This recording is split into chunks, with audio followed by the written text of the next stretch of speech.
Lebetkin, the Rabbi from another planet. Please like, share, and subscribe. And ring the little bell. Ring the little bell so you're notified when new videos drop. So I was in two minds about what video this was going to be, right? I was going between one or two things. This is the rejected video that I'm not going to do. Well, I'm going to do it on my live stream on Tuesday. There's a lot of footage of the very expensive, very swanky, very, very crap-looking Star Wars hotel in Orlando. Galaxy Star, was it the Galactic Star Cruiser? It looks awful, right? It looks awful. Okay, here's what's wrong with it in a nutshell. The great thing about Star Wars is you had a dirty, lived-in universe, and everything looked real, looked like it was authentic, and it was a real change from all science fiction we saw before, where everything was just clean and pristine, didn't feel real at all.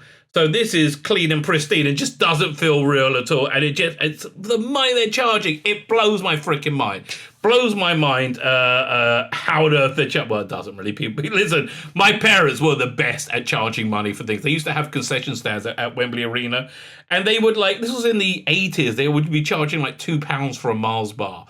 Right, and and people would pay it, right? Why would they charge that? Because you would bloody pay it. The thing that my dad loved the best was selling popcorn, because that cost him about a penny, and he sold it for £2. And he would sell unlimited popcorn, especially the Spice Girls. That gives you an idea of the time. So they were able to charge shamelessly.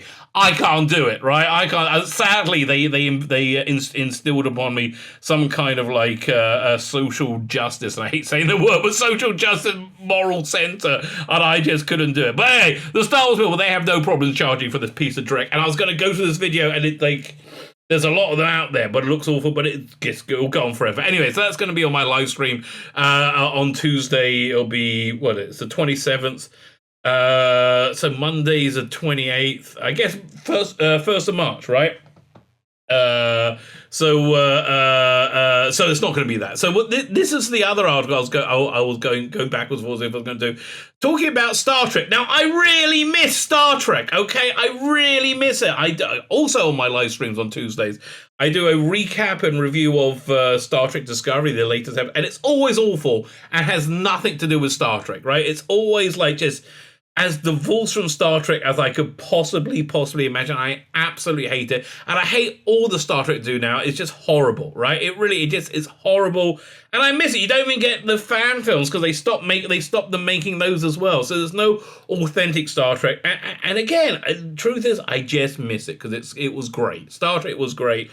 And I also kind of like the what may have been, right? Like what could have been. So this article came, I think it was suggested to me by Facebook, right? I think when this article came to my attention, this is something that we should look at. It's the cancel storyline that could have saved Star Trek Enterprise. And I love Star Trek Enterprise, right? I think that last episode was awful. The full season was, for my money, the best, right? I think the first season, they didn't really know what they wanted to do. Brandon Bagger was not interested in it. They just said, look, it's a good job. You can we'll give you another series afterwards. And that other series they gave, just nothing really worked out, did it? So the first series was kind of floundering a little bit. The second series, kind of getting a feeling of where it wanted to go. It still wasn't really there with being a prequel. First series went off the rails completely because they we got to do something different. Let's do 9/11. Let's work for Battlestar Galactica. And then finally by the full season, it was that Manny Koto, I think, took it over, and he leaned into this prequelness of it, and we got a lot of stuff that we loved. I liked the I like those three-parters, right? The ones with the augments. I thought that was just excellent, right? That was it with Brett Spiner, the Klingons losing their bumps on their forehead, the Orion slave girls. More of that, please. All of those was good, and then, Into a Mirror Darkly, the Mirror universe, also excellent, right? Tying into the old what's that story? Tholian Web, right? Tying into that Tholian Web, where the ship was fading in and out. So yeah, that's, and then where it was going was great. Then we got that awful last episode, which was just terrible. But then I saw all the designs for what they were going to do, like the Romulan War. We're going to get a secondary hull on the Enterprise, and it will look good, and it never happened. It never. What do we get instead? Star Trek Blood Discovery. Oh God, it's so awful. It's so awful. And then I'm going to be saying the same thing about Picard soon. I mean, Star Trek Discovery.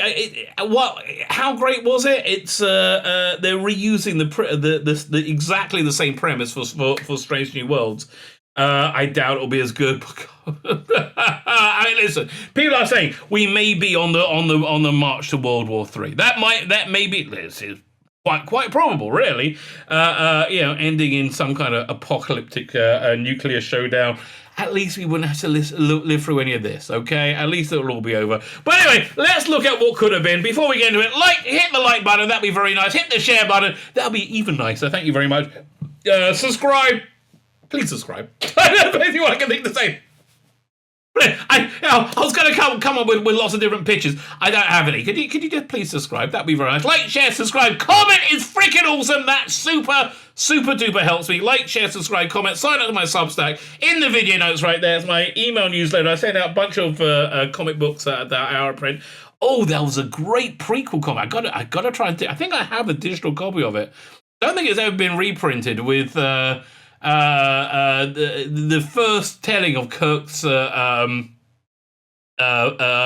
on to the Enterprise. Lovely artwork, really lovely artwork.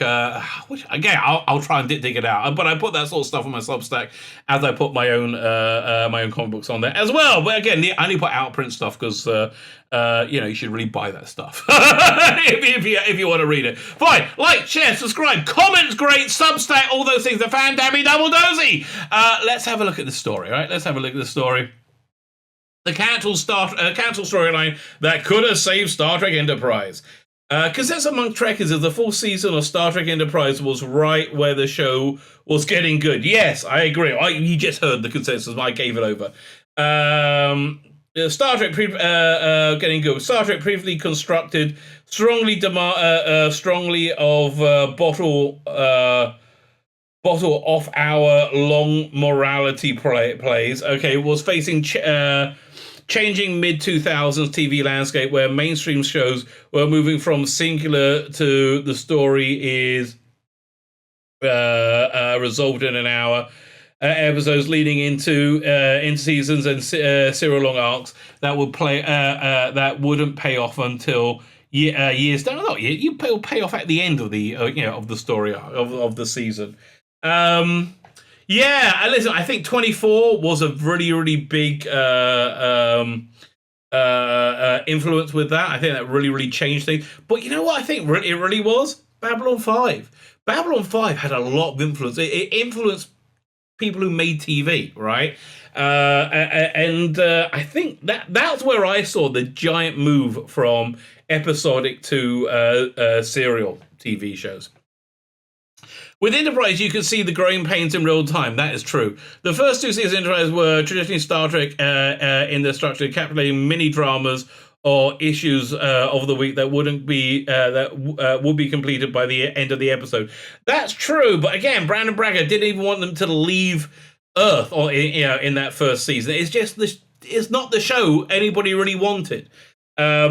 So yeah, the final version of the show is not the one that Brandon Braga wanted. The show Brandon Braga wanted is not the show anybody else wanted. It's not the show anybody wanted. I think season 3 would introduce a new premise in the show. Florida had been destroyed by an unknown alien. It was 9/11, okay? And it wasn't Florida wasn't destroyed. They cut a 3-mile trench that went up for about 100 miles, the Zindi. And the USS Enterprise and the new military retinue had to seek out the perpetrator. So this was what's the word I'm looking for? This was a premise for a Star Trek show that wasn't made instead of Discovery. It was going to have like Star Trek Special Forces or something like that, where they. It was essentially season 3, right? It was essentially season 3 of Discovery, but I think in the TNG timeline. But yeah, they totally reused it for season 3 because they didn't know what to do, right? I mean, honestly, the the theme tune didn't do you any favors, right? Did not do you any favors. I love the pilot though, right? It should have leaned into its prequelness. That's really, it should have been Strange New Worlds, right? Or it should be what we want Strange New Worlds to be, which it's not going to be. Don't get excited. Why can't they let them make fan films again? Right? I think, honestly, Paramount Plus, CBS, or whatever the crap it's called, right? Just allow them on your streaming platform and nowhere else. In fact, give them studio space for that matter. You get free freaking content, morons. Oh, God, it's so simple. Began to see with episode arcs and eventually a long-awaited payoff for the season. It was clunky for the time, but it was fascinating what Star Trek attempts to bridge the gaps between established decades of storytelling traditions and the newer binge-ready model. This was a good 10 years before binge model. Netflix was running back now, but Netflix at the time wasn't a streaming service. It was a great little service. I loved it. It knocked blockbusters off the charts completely. It was only on DVDs. You had a queue, right, of DVDs that you wanted, and you paid a subscriber fee for every month, and you were able to have 5 out at any time. And then when you wanted, when you returned them, they gave you a little red mailer you put in your mailbox. Boom, and they just said, and you mailed the next, and they mailed the next one to you. It was fantastic, right? It was absolutely fantastic. But yeah, that binge model it was I think box sets. It was a good 10 years before Netflix was streaming. Enterprise, Growing Pains. What the bridge gap between the episodes storytelling. The fourth season of Enterprise was also about telling longer arcs, incorporating several 2 to 4 episode miniseries within a broader scope of the show. Yes, and that was brilliant, right? That was a brilliant. I really think that worked. Despite the best ever, Enterprise was cancelled at the end of season 4, and disappointing for a franchise whose 3 previous shows ran for 7 seasons apiece. It was just, what can I tell you? Out of fashion and didn't change enough with the times to remain at the zeitgeist of relevancy, right? I think guess what happened again. Battlestar Galactica managed to do it, where Enterprise didn't, and you can really see the difference. I wouldn't want it to be Battlestar Galactica. I like Star Trek to be optimistic. You know, it's like, again, I'm by my next recap of Discovery. The problem with Discovery is written by a bunch of people who know nothing about science fiction, and they're learning about it in real time. So the episode they're dealing with now is dealing with first contact with an alien species, and they realize, oh my God, we have no idea what concept of language is. Lots of things that people, Harlan Ellison, but people worked out a long time ago, right? And they decide, no, let's sidestep that because it's not the stories not the show we want to do. It's not the stories we want to tell. But there was a plan to save the show with an ambitious multiverse episode that would have seen the return of William Shatner. Okay, tell me more. The 18th and 19th episodes of the full season of Enterprise were a 2-part story arc called In a Mirror Darkly. The title, incidentally, is derived from the American Standard Version of 1 Corinthians 13:12. I thought it was a reference to the Into a Mirror Darkly, the what's that book? Steampunk, a cyberpunk book. They did quite a good movie version of it. With, was it Keanu Reeves starred in it? I can't remember who starred in it. It was like this cartoon thing. I quite liked it. For now, we see in a mirror darkly, but then face to face. Now I know in part, but then I shall know fully, even as I also was fully known. Well, that's clear. That cleared that up for me. Thank you very much. The clever conceit of the episode was the show will suddenly change perspective from our main characters to their counterparts in the Star Trek Mirror universe. Yeah, it was great. It was really great. Where everyone was evil and the Enterprise was devoted to the conquest. Yeah, they even changed the titles, right? Where they're like, they're blowing up, peaceful Helkians or whatever. For non-trekkers, it was the one where Spock had a goatee. Yes. There was, however, no organic narrative crossover between the good and bad universes. Traditionally, our Star Trek characters would slip through the aperture in space-time or use transporters in an iron storm or something. I love the way they did in Deep Space Nine, right? When you had like the cowardly characters like, yeah, Nog was like, oh, not Nog, it was like Rom, like, let's kill them Federator, whatever they were, the Empire. And then Kira was some weird like S&M lesbian, which kind of worked for me. I have to tell you, what wasn't so opposed. Was not so opposed to that. Traditionally, our Star Trek characters were blah blah blah blah. Yeah. Instead, audience were suddenly treated to as essentially a new show, complete with a new theme song. Gone was a terrible Russell Watson song that Rod Stewart composed for Patch Adams. Oh, yeah. I didn't know. That all makes sense suddenly, doesn't it?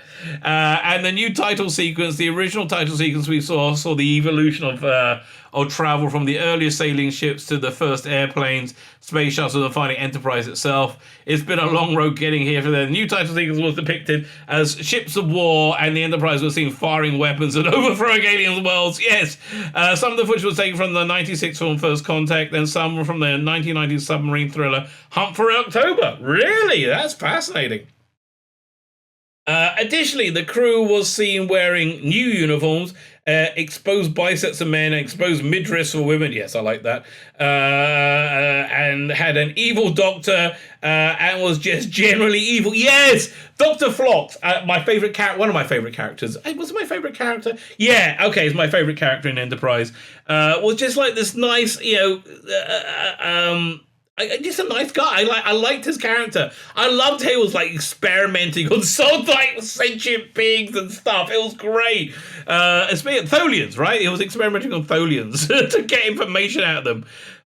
When we caught up with the action, we met Jonathan Arthur Scott Bakula serving as the evil first officer of the ISS Enterprise, IFA Enterprise, working for the under the. Working evilly under Captain Forrest, yes, Vaughn Armstrong. The single character has a scheme to assassinate or overthrow, or every single character has a scheme to assassinate or overthrow their immediate superiors. The plot involves the Enterprise NX-01 investigating a mysterious sudden appearance of a Kirk-era ship, the USS Defiant, from the good universe, our universe. But did you really think we're in the good universe? No, we live in the mirror universe. Don't kid yourself, mate. Have you seen the news recently? We live in the mirror universe. The USS Defiant, known for Trekkies as a ship, the USS Enterprise 1701 was attempting the rescue from the strange spatial phenomena in the original series episode, The Tholian Web. And that episode, the Defiant eventually vanishes into another dimension. As it turns out, it will turn up in the mirror universe about a century in the past, which I thought was quite clever. I like the time travel bit, just throwing it together. I like that too. I think that worked.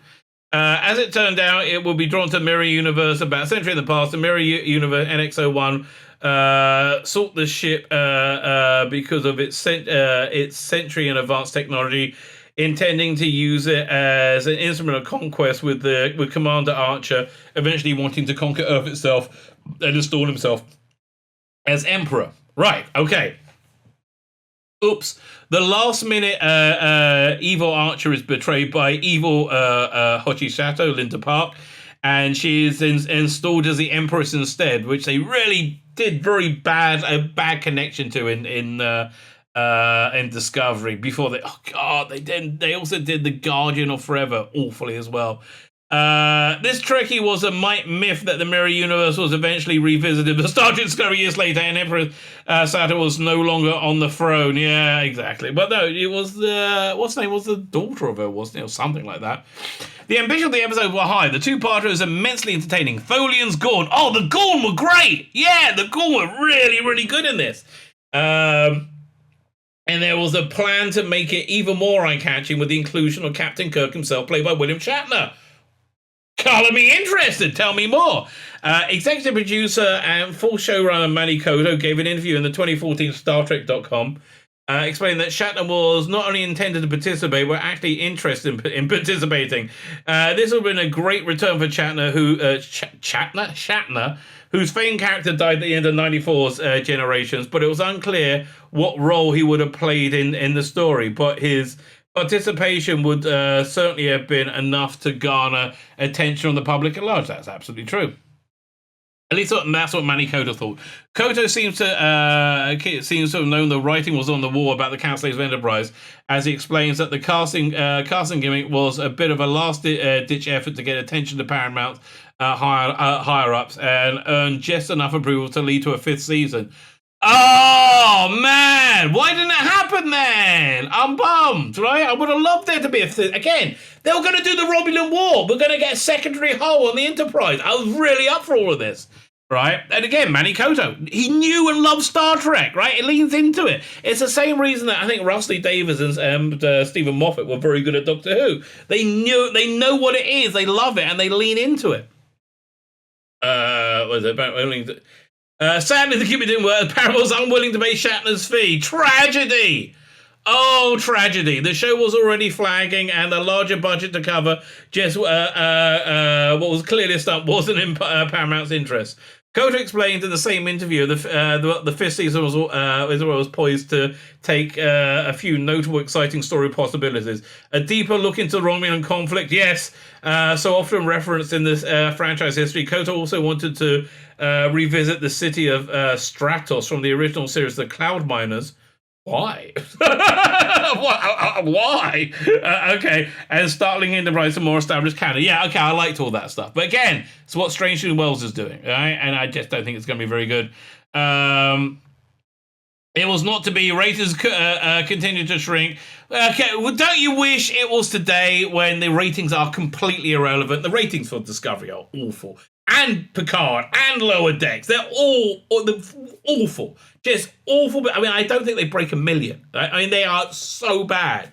So unbelievable. I mean, they can't even get international distribution, right? There's a reason for that, because nobody's willing to pay for it because it's garbage, right? So, and I'm amazed that Amazon must have signed a 2-year deal for Picard, right? That's the only thing that makes any sense to me, but who knows? But yeah, wouldn't it be great if Enterprise was made in the environment where we don't care about quality? Just make content, more content, shove it out there, and then maybe we would have got some more good Star Trek. Orville's coming back soon. Well, soon, in about 4 months. I thought it was supposed to come back next month. But sadly, not to be. We got to wait another few months. But I miss Star Trek. That's just basically my bottom line idea, my bottom line thesis, that I miss Star Trek. And this may indeed help. Who would Shatner would have been able to play? I guess it would have been a future Kirk traveling back to take control of the Enterprise or something, or so, I don't know. I mean, who knows or dares to dream? Sadly, it was not to be. It was, but again, I think it's on Netflix. You don't have to. If you've never seen it doesn't matter. Just go check out these 2 episodes. Again, Phlox being evil is great. It's really, really, really great. As much of Enterprise was. Sadly, again, not to be. My name is Tzvi Lebetkin, the Rabbi from another planet. Please like, share, and subscribe, and ring the little bell. Ring the little bell so you're notified when new videos drop.